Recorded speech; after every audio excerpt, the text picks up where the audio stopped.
నమస్కారం. ఈరోజు మనం ముందున్న అంశం చాలామందికి తెలిసినట్టే అనిపిస్తుంది, కానీ అందులో మనకు తెలియని లోతులు చాలా ఉన్నాయి. అవును. అదే కర్మ సిద్ధాంతం.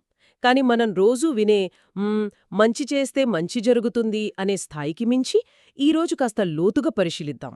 ఖచ్చితంగా. మన దగ్గర karmic law beyond prayer and wish అనే గ్రంథం నుండి కొన్ని ముఖ్యమైన భాగాలున్నాయి. వీటి ప్రత్యేకత ఏంటంటే ఇవి కర్మను ఎవరూ రాసిపెట్టిన తలరాతలా కాకుండా ఒక నియమంలా చూపిస్తాయి. అవును, దాదాపుగా ఒక భౌతిక సూత్రంలా వివరిస్తాయి. అంటే మన పనులకు ఫలితాలు ఎలా వాటంతట అవే వస్తాయి, ప్రార్థనలు చేస్తే ఈ ఫలితాలు మారిపోతాయా, ఈ ప్రశ్నలతోనే ఈరోజు మన విశ్లేషణ మొదలుపెడదాం. మీరు చెప్పింది చాలా ముఖ్యం.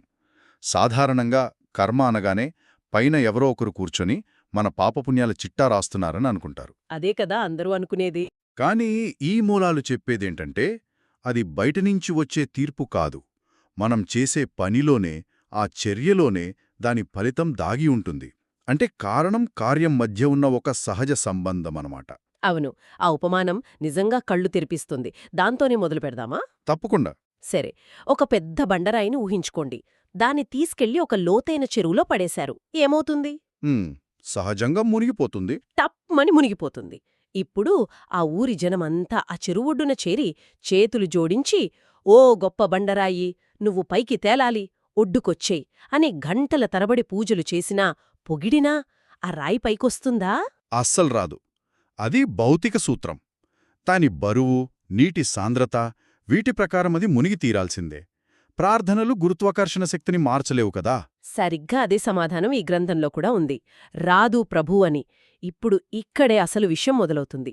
ఈ ఉదాహరణను చెడు కర్మలకు అన్వయిస్తున్నారు. ఓ అంటే ప్రాణాలు తీయడం, దొంగతనం, అబద్ధాలు, చాడీలు చెప్పడం, కఠినంగా మాట్లాడడం, దురాశ, హ్మ్. ఇలాంటివన్నీ. అంటే బరువైన పనులు. అవును, బరువైన పనులు చేసే వ్యక్తి విషయంలో కూడా ఇది వర్తిస్తుందట. ఆ వ్యక్తి చనిపోయిన తర్వాత బంధువులందరూ కలిసి ఎంత పెద్ద యజ్ఞం చేసినా, ఇతను స్వర్గానికి వెళ్ళాలి అని ఎంత ప్రార్థించినా లాభం ఉండదనా? ఏమాత్రం. ఆ వ్యక్తి తన కర్మల బరువు వల్ల ఖచ్చితంగా దుర్గతికే చేరుకుంటాడని ఈ మూలం చాలా స్పష్టంగా, నిర్మోహమాటంగా చెబుతోంది. ఇక్కడ మనం ఒక మాట వాడుకోవచ్చు. నైతిక గురుత్వాకర్షణ శక్తి. బావుంది. Moral gravity. అవును. మనం చేసే కొన్ని పనులకు స్వాభావికంగానే ఒక బరువు ఉంటుంది. ఆ బరువు వాటిని కిందికి లాగుతుంది. ఆ బండరాయి ఎలాగైతే తన బరువు వల్ల మునిగిపోతుందో, చెడు పనులు కూడా వాటి సహజ గుణం వల్ల మనల్ని పతనానికి తీసుకెళ్తాయి. అంటే ప్రార్థనలు, ఇతరుల కోరికలు ఇవేవీ ఈ ప్రాథమిక సూత్రాన్ని మార్చలేవని చెప్పడమే దీని ఉద్దేశం. ఖచ్చితంగా ఇది చాలా శక్తివంతమైన ఆలోచన. ఈ నైతిక గురుత్వాకర్షణ శక్తి, ఈ పదం వింటుంటే నాకో ఆలోచనొస్తోంది. అంటే ఒక వ్యక్తి చాలా చెడ్డవాడని అందరికీ తెలుసు. అతను చనిపోయినప్పుడు మనం మర్యాద కోసం మంచివాడు, ఆత్మకు శాంతి కలగాలి అంటాం. అవును అంటాం. కాని ఈ సిద్ధాంతం ప్రకారం మన మాటలు అతని కర్మ ఫలితాన్ని ఏమాత్రం ప్రభావితం చెయ్యవన్మాట. చర్య జరిగింది, ఫలితం లాకైపోయింది. నిజమే. ఇది కాస్త కఠినంగా అనిపించొచ్చు కాని చాలా తార్కికంగా ఉంది. అవును. సరే, ఇప్పుడు దీనికి పూర్తి వ్యతిరేకమైన మరో ఉదాహరణ చూద్దాం. ఈసారి అదే చెరువులో ఒక నెయ్యి లేదా నూనె నింపిన మట్టి కుండను విసిరారు. అది రాయికి తగిలి పగిలిపోయింది. పగిలినప్పుడు ఆ మట్టి పెంకులు బరువుగా ఉంటాయి కాబట్టి అవి మునిగిపోతాయి. కాని లోపలున్న నెయ్యి లేదా నూనె మాత్రం అది పైకి తేలుతుంది. అది దాని సహజ గుణం. ఖచ్చితంగా. ఇప్పుడు మళ్ళీ అదే జనం గుమిగూడి ఈసారి దానికి వ్యతిరేకంగా, ఓ నెయ్యి మునిగిపో, అడ్డుకు వెళ్ళిపో అని ఎంత తిట్టినా శపించినా అది మునుగుతుందా? మునగదు. అసంభవం. మూలం చెబుతున్న సమాధానం మళ్ళీ అదే, మునగదు ప్రభూవని. దీన్ని మంచి కర్మలకు అన్వయిస్తున్నారు. అంటే ప్రాణహాని చేయకుండా, దొంగతనం చేయకుండా అలాంటి వాటికా? అవును, అబద్ధాలకు దూరంగా ఉంటూ మంచి పనులు చేసే వ్యక్తి విషయంలో కూడా ఇంతేనట. ఒకవేళ కొంతమంది శత్రువులు గుమిగూడి ఆ వ్యక్తిని శపించినా, వీడు నరకానికి పోవాలి అని చెడు కోరుకున్నా సరే, అతని మంచి పనుల తేలికైన స్వభావం వల్ల అవును, అతను మరణం తర్వాత సద్గతికి చేరుకుంటాడు. ఈ రెండు ఉదాహరణలను కలిపి చూసినప్పుడు కర్మ సిద్ధాంతం వెనుక ఉన్న అసలు చిత్రం మనకు కనిపిస్తుంది. ఇది మంచి చెడు అనే తీర్పు కాదు. కానే కాదు. ఇది ఒక సహజ ప్రక్రియ. నూనెకు తేరడం ఎంత సహజమో, నిస్వార్థమైన కరుణతో కూడిన పనుల ఫలితం మనల్ని ఉన్నత స్థితికి తీసుకెళ్లడం కూడా అంతే సహజం. బండరాయి మునగడం ఎంత సహజమో, చెడు పనుల ఫలితం మనల్ని కిందికి లాగడం కూడా అంతే సహజం. ఈ ప్రక్రియలో ఇతరుల అభిప్రాయాలకు, ప్రార్థనలకు, శాపాలకు ఎలాంటి పాత్ర లేదని ఈ మూలం చాలా బలంగా నొక్కి చెబుతోంది. నిజమే. ఈ బండరాయి, నెయ్యి ఉదాహరణలు వింటుంటే ఒక ప్రశ్న వస్తోంది. మన పనుల ఫలితాలు ఇంత ఖచ్చితంగా, దాదాపు భౌతిక నియమాల్లా పనిచేస్తుంటే మనం కేవలం మనల్ని మనం సరిదిద్దుకుంటే సరిపోతుందా? మంచి ప్రశ్న. అంటే నేను ఎవరి జోలికి వెళ్లను, నా పని నేను చేసుకుంటాను, నేను మంచిగా ఉంటాను అనుకుంటే చాలదా? మన చుట్టూ ఉన్నవాళ్ల గురించి పట్టించుకోవాల్సిన అవసరం ఉందా? దీని గురించి కూడా ఈ మూలాల్లో ఒక ఆసక్తికరమైన విషయం చెప్పారు. ఇది చాలా ముఖ్యమైన ప్రశ్న. ఎందుకంటే చాలామంది ఆధ్యాత్మికత అంటే వ్యక్తిగతమైనది, మనల్ని మనం ఉద్ధరించుకోవడం అనుకుంటారు. అవును, కాని ఇక్కడ దానికొక కొత్త కోణం కనిపిస్తుంది. షెడ్యూల్ 35లో కేవలం తన స్వప్రయోజనం కోసం ఆచరించే వ్యక్తి గురించి ఒక వర్ణన ఉంది. సరే. ఆ వ్యక్తి ఎలాంటివాడంటే, అతను స్వయంగా ప్రాణహాని చెయ్యడు, దొంగతనం చేయడు, అబద్ధాలు చెప్పడు, మత్తు పదార్థాలకు దూరంగా ఉంటాడు. ఇవన్నీ చాలా మంచి లక్షణాలే. కాని అతను ఇతరులను కూడా అలా చెయ్యమని ప్రోత్సహించడు. నువ్వు మంచిగా ఉండు, ఇతరులను కూడా మంచి మార్గంలో నడిపించు అనే ఆలోచన అతనికి లేదు. నేను బాగుంటే చాలు అనుకుంటాడు. చూడండి, ఈ వ్యత్యాసం చాలా సూక్ష్మమైనది, కాని చాలా లోతైనది. ఆధ్యాత్మిక సాధన కేవలం వ్యక్తిగతమైనదేనా, లేక దానికి ఒక సామాజిక కోణం కూడా ఉందా అనే ప్రశ్నను ఇది లేవనెత్తుతుంది. అంటే ఈ మూలం ప్రకారం కేవలం తనను తాను సరిదిద్దుకోవడం అనేది ఒక స్థాయి మాత్రమే. అది ప్రశంసించదగినదే అయినా ఇతరుల శ్రేయస్సును పట్టించుకోకపోవడమనేది ఒక అసంపూర్ణమైన ఆచరణ అనిది సూచిస్తోంది. అంటే ఒక వ్యక్తి చాలా మంచివాడు, కాని అతను ఒక దీవిలో ఒంటరిగా బతుకుతున్నాడు అనుకుందాం. ఎవరికీ హాని చేయడు, అతని కర్మ మంచిదే. కాని ఈ మూలం ప్రకారం అది సంపూర్ణం కాదనేనా మీ ఉద్దేశం? బహుశా ఫలితంలో తేడా అనేదానికంటే ఆచరణలో పరిపూర్ణత అనే కోణంలో చూడాలేమో. కర్మ అనేది కేవలం మన చర్యలకే పరిమితం కాదు, మన ప్రభావానికి కూడా సంబంధించింది కావచ్చు. ఓ అలాగా? ఇది కేవలం నేను ఏమి చేస్తున్నాను అని అడగడమే కాదు, నా వల్ల ఇతరులు ఏమి చేస్తున్నారు, లేదా నేను ఇతరులను మంచి మార్గంలో నడిపించడానికి ఏమి చేస్తున్నాను అనే ప్రశ్నను కూడా మనల్ని మనం అడుక్కోమని ప్రేరేపిస్తుంది. మన బాధ్యత మనతోనే ఆగిపోదన్నమాట. నిజమే, ఇది ఆలోచించాల్సిన విషయం. సరే, ఇప్పటివరకు కర్మనియమం ఎలా పనిచేస్తుందో, మన ఆచరణ ఎలా ఉండాలో చూశాం. ఇప్పుడు అసలు విషయానికొద్దాం. ఈ కర్మచక్రం, ఈ పునర్జన్మల పరంపర అసలు ఎలా కొనసాగుతుంది? దీని వెనుక ఉన్న ఇంజినేంటి? ఈ ప్రశ్న ఈ చర్చ యొక్క గుండెకాయలాంటిది. ఈ చక్రం ఆగాలంటే దాన్ని నడిపిస్తున్న ఇంధనమేమిటో తెలియాలి కదా. అవునా.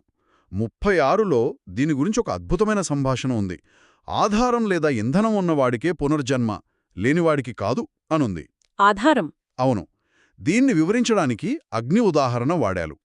కట్టెలు, నూనెలాంటి ఇంధనముంటేనే అగ్ని మండుతుంది.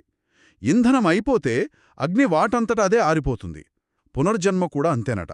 ఆధారం, ఇంధనం లేదా అంటిపెట్టుకుని ఉండటం, సస్టెనెన్స్, ఇదిక్కడ చాలా కీలకమైన పదం.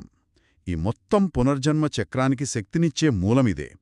ఈ ఆధారం ఏమిటో అర్థం చేసుకుంటే ఈ చక్రం ఎందుకు తిరుగుతుందో, దాన్ని ఎలా ఆపాలో కూడా అర్థమవుతుంది. ఆ సంభాషణలో ఒక ఆసక్తికరమైన మలుపొస్తుంది. వచ్చా అనే వ్యక్తి ఒక ప్రశ్న అడుగుతాడు. మహాశయ, ఒక అగ్నిజ్వాల గాలికి దూరంగా కొట్టుకుపోతుంటే దానికి ఇంధనం ఏమిటి? ఇది కొంచెం గమ్మత్తైన ప్రశ్న కదా. అవును. దాని కింద కట్టెల్లేవు, నూనె లేదు. గాలి కదలా కొట్టుకుపోతూ మండుతోంది. దాన్ని మండించేదేంటి? సరిగ్గా అదే. దీనికొచ్చిన సమాధానం నన్ను చాలా ఆశ్చర్యపరిచింది. ఏమిటది? సమాధానం దానికి గాలి ఇంధనం. అది గాలి ఆధారితం, విండ్ సస్టైన్డ్. ఇది వినడానికి వింతగా ఉంది కదా. అంటే గాలి దాన్ని ముందుకు తీసుకెళ్లడమే కాదు, మండటానికి అవసరమైన ప్రాణవాయువును కూడా అందిస్తుంది. కాబట్టి ఆ క్షణంలో గాలే దాని ఇంధనం. సరిగ్గా. ఈ ఉపమానాన్ని మానవ చైతన్యానికి అన్వయిస్తే మనకు అసలు విషయం అర్థమవుతుంది. ఇక్కడ పెద్ద చిత్రంతో ముడిపెట్టి చూద్దాం.